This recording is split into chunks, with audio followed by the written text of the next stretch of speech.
I'm Stan Rosenberg from the University of Oxford on the Faculty of Theology and Director of the Center for Scholarship and Christianity in Oxford.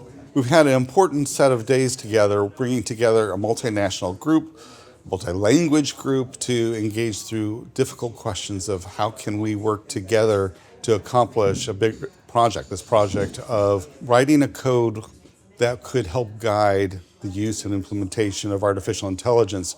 Wanting to come up with something that could help both set some appropriate limits, but also speak to aspirations and provide boundaries, but also direction. We're several years into the release of generative AI, of ChatGPT and other projects, and we see the ability to create and design and develop projects way beyond anyone's imagination.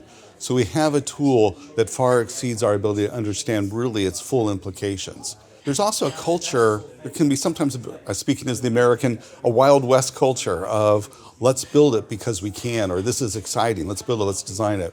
We need to build with purpose, with an awareness of limitations, with humility. We need to design with an ability to understand what are the implications, both for good, but also for harm. The desire to do no harm should be a really critical one. And so we've modeled this off the medical tradition with the Hippocratic Oath.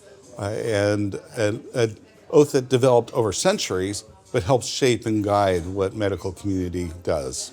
So these 2 days are a culmination of really about 18 months of work, where we've been hearing testimony, if you will. We've been gathering testimony or experiences of practitioners, of designers, of philosophers, of theologians, ethicists, even those involved in politics and culture, to try and understand the range of issues and challenges. And then we come together with a similar cross-section of skills and background and experience, from engineers to theologians, philosophers, ethicists, historians, to wrestle through these questions and begin to do the hard, difficult task of actually writing up something. So we've been focused on developing a preamble and an actual code itself of practice. We hope to come out of this weekend as part of the development team.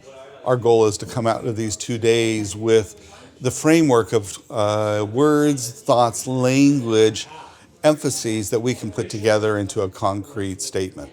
We've been having excellent conversations that have really ranged from the highly abstract and theoretical to the daily nitty-gritty of, we have engineers here with us, product development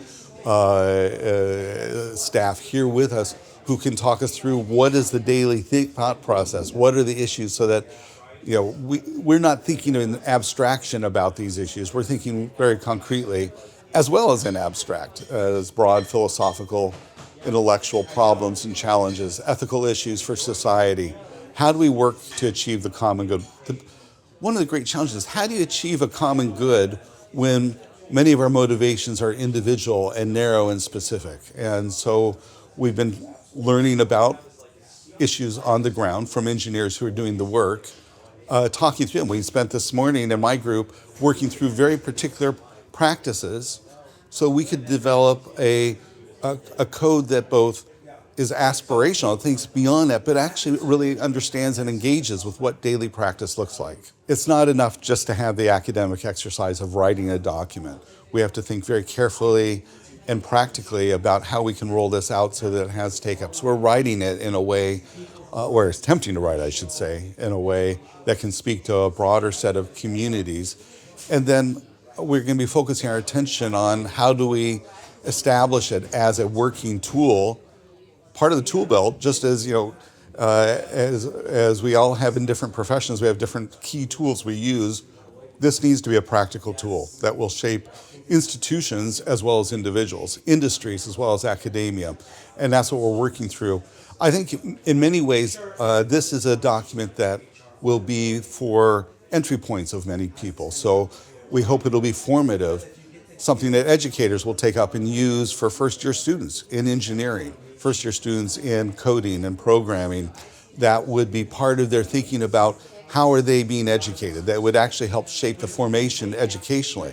But then also a product that would be taken up by a document to be taken up by institutions, corporations that want to make it part of their corporate ethos. So then as they hire new engineers, they give this document to the engineers and say, this is part of our culture to operate with this code. And so we're working at how can that become part of the case. It actually has a significant knock-on effect, a ripple effect out through all. But that's our challenge. And I think that's going to be the biggest challenge. It's hard enough to write this document. That is really hard.